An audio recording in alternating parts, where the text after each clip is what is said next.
सभी को। Any questions on this?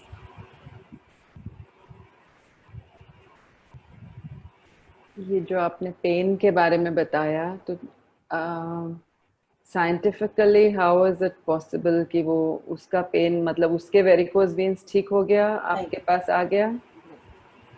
उसके वेरिकोस वेन ठीक नहीं हुआ, उसका दर्द कम हुआ। लेकिन आपके पास वो कैसे आ गया? अभी कैसे आ गया ये मैं नहीं बता सकती, बिकॉज उस स्टेज तक पहुंचना वक्त लगेगा, और पहुंचते सभी। फॉर एग्जाम्पल, हम अपने बच्चों के साथ में लेते हैं, बच्चों को जब कभी कुछ दर्द होता है ना, उसको सहलाते सहलाते तुम कभी देखना, वो दर्द की महसूस का हम माओं को होती है, बच्चा सुकून की नींद सो जाता है। सही बात है। बस वही स्थिति है।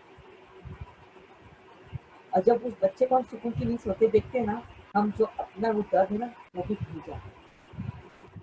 उसको बोलते हैं डिजॉल्व करने, उस दुख को, उस दर्द को डिजॉल्व करने की So what exactly are you trying to say? थोड़ा क्लियर करें। शक्ति। कहीं ना कहीं हमारे सबकॉन्शियस माइंड में वो दर्द हमने बिठा के रखा हुआ रहता है, और ये दर्द कहीं ना कहीं हमारा जब सैड मूड होता है ना, वो उन यादों को लेकर आता है। तो बस आपको जब भी वो याद आए, तो आप ये रिलेट करना, मेरा ये अनुभव कि हम कैसे दूसरे का दर्द लेते हैं और डिजॉल्व करते हैं।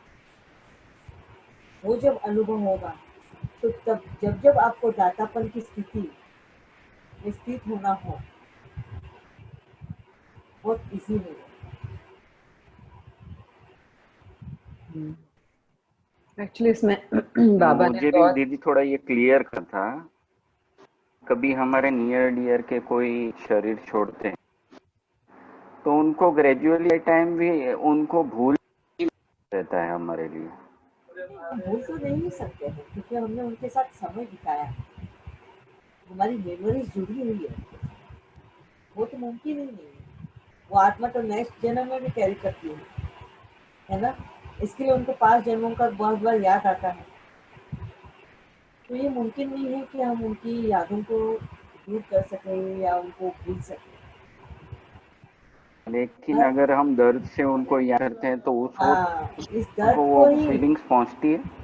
यस 100% उनको फीलिंग्स पहुंचती है। अभी जैसे समझो, आप पिछले जन्म से वो शरीर छोड़ के जब इस जन्म में आते हैं, ये जन्म लिया, भले ही आज आप 35 या 40 ईयर्स के लिए हो, मगर जो पिछले जन्म में आपको शायद जल्दी शरीर छोड़ा, ठीक है, बेटे हो वहाँ पे भी, और जल्दी शरीर छोड़ा, आज वो माँ बाप बूढ़े हो गए होंगे, और वो अभी भी आपको याद करते होंगे, ये सोच के कि काश अगर वो मेरा बेटा जिंदा होता तो आज हमारा सामना होता, है ना। जब वो उस दर्द से गुजर रहे हैं और वो आपको याद कर रहे हैं, तो उसकी महसूस तो आपको जरूर इस जन्म में भी होगी, और कहीं ना कहीं हमें वो सैडनेस फील होता है, एक रेस्टलेसनेस आती है, हमें ऐसा लगता है कि कोई तो हमें पुकार रहा है दूर से, but we are not finding that answer. लेकिन ये ये हर भी एक, एक अटैचमेंट ही है ना। अगर दुख नहीं, उसको बिछोड़ने के दुख से अगर तुम रो रहे हो, उसको ये कर रहे हो, तो वो अटैचमेंट।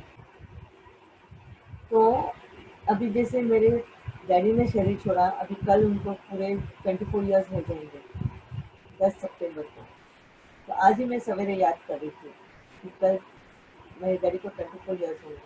अभी उनको मैं याद किया, मगर दर्द की वजह से, दुख की वजह से नहीं, बस वो डेट आ गई और याद आ गई,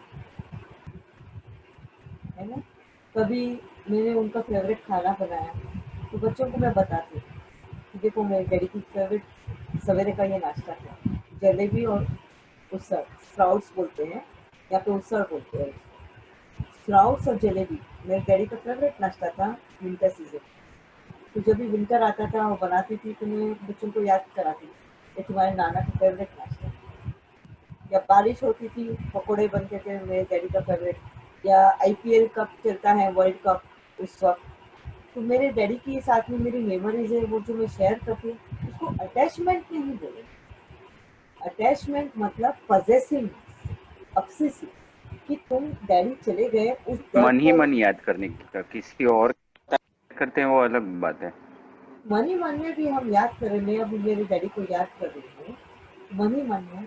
इसका ये नहीं, मैं तो उनको जो गुण थे ये थे, मैं तो और अपने इसमें ढाल के, जिससे मेरे डैडी में वो गुण था कि वो रास्ते से चलते आते थे अपनी फैक्ट्री बंद करके, और जो भी उनके दोस्त मिल जाए, जो भी परिचय के मिल जाए, उनको साथ में घर पे ले आते थे।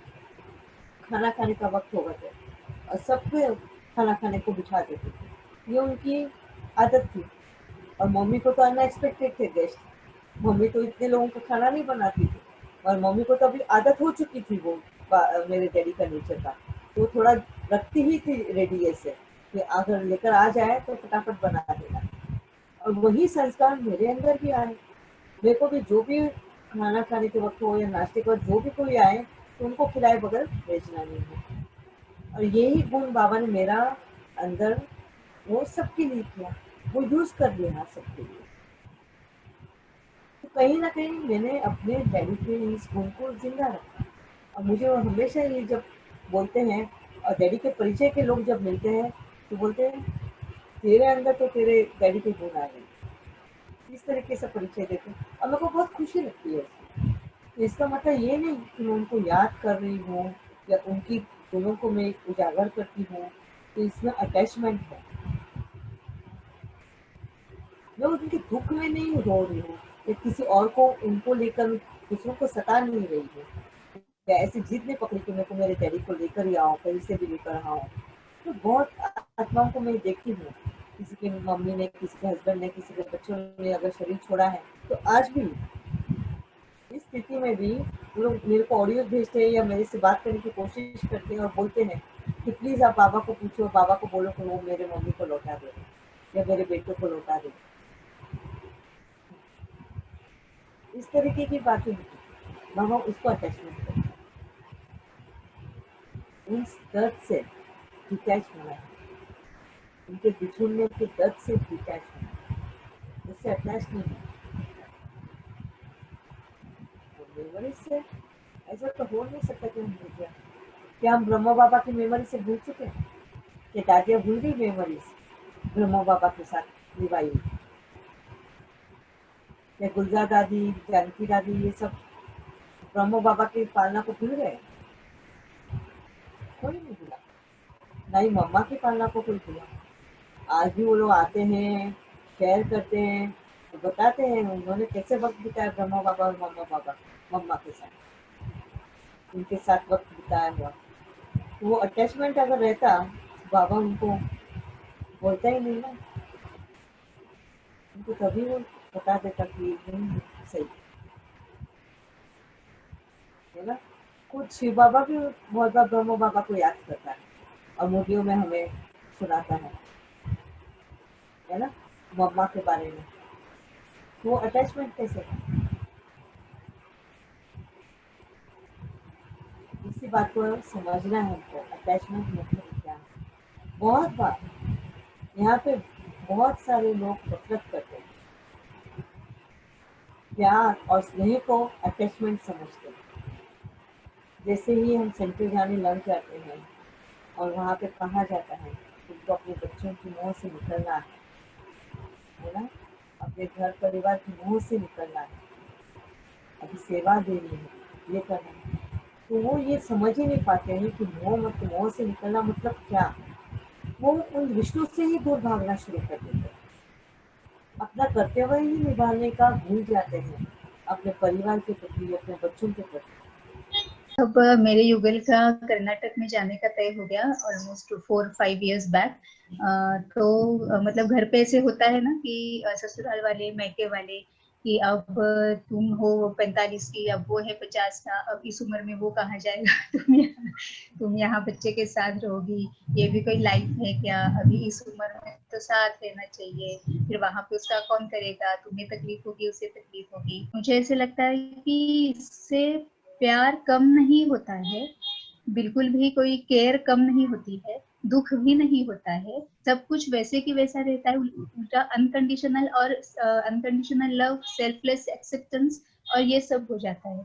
तो ये मतलब प्यार तो है, लेकिन अटैचमेंट मतलब ये नहीं कि वो हमारे साथ ही चाहिए, फिर अगर वो वहां पे जा रहे हैं तो मैं रो रही हूँ, रोना धोना शुरू हो रहा है, तो शायद ये अटैचमेंट है कि जब हम प्यार है प्यार है प्यार है ये करके हम सामने वाली आत्मा को तकलीफ जब देते हैं या उसे दुख में डालते हैं या फिर उसे हमारी वजह से, हमारी प्यार की वजह से कष्ट होता है, तब मेरे ख्याल से वो अटैचमेंट होती है। अगर वो सामने वाली आत्मा को हमारी प्यार की वजह से हमने बांध के नहीं रखा है, पकड़ के नहीं रखा है, उसे कष्ट नहीं हम दे रहे हैं, उसे भी स्पेस दी है और फिर हम भी वैसे ही रहे हैं, तो मुझे ऐसा लगता है कि वो अटैचमेंट नहीं है।